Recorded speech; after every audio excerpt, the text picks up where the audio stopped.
Coucou mes amis, j'espère que vous allez bien. كي دايرين؟ لاباس عليكم؟ مزيانين بخير؟ كي جاوكم الطفيرات ديالي هادو ملي كابسول امريكان؟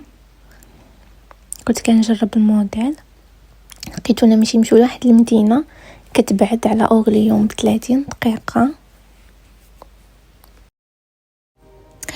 باش كيفكركم هاد الديور هادو؟ انا بعدا كيفكروني في الصغر ديالي فاش كنت كنتفرج في عهد الاصدقاء فريمي. كانوا الديور بحال هكا وديك الشيمينيات ديالهم.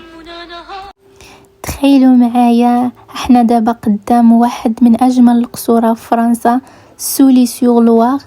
الجو بارد بزاف ولكن واش كتعرفوا ان هذا الهدوء كيتخبع من موراه واحد التاريخ ديال الحروب والملوك والسجون. دابا غادي نمشيو نباركيو الطوموبيل وغندخلوا الجرده ديالو.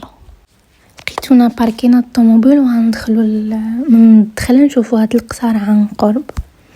فراسكم كنكبر عيده وكنزومي وكنتخيل راسي بحال شي اميره وشي امير. المهم خلينا ندخلوا في الموضوع ونهضروا شويه على هذا القصر. هاد القصر هذا من اجمل القصور اللي كاينين في فرنسا. هاد القصر هذا تبنى في الاواخر القرن 14. بالنسبه لهاد القصر جا في الواد. وعلاش بناوه هنايا بالضبط في هاد الواد؟ حيت هاد البلاصه هي الطريق الوحيده اللي كيقدروا الناس يقطعوا منها الواد. يعني اللي شد هاد القصر يعني شد مفتاح ديال الطريق لباريس. هاد القصر كان هو الملجأ الامن للملوك، بحال الملك لويس 14 كان جاليلو تخبع فيه من الثوره اللي كانت في باريس. وحتى البطله جان دارك كانت جات لهاد القصر هذا. ونخليو هاد البطله هذه من بعد ونهضروا عليها حيت هي كتعلق بالمدينه اللي ساكنه فيها انا دابا. ونخليكم مع واحد الفيديو قصير تشوفوا كيفاش عمل هاد القصر.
شوفوا على منظر شحال مزيون. صراحه ما سخيتش بهاد البلاصه، عاد غادي نرجع ليها مره اخرى، ولكن راه البروده وما قديت نصور والو، يدي بردولي بزاف.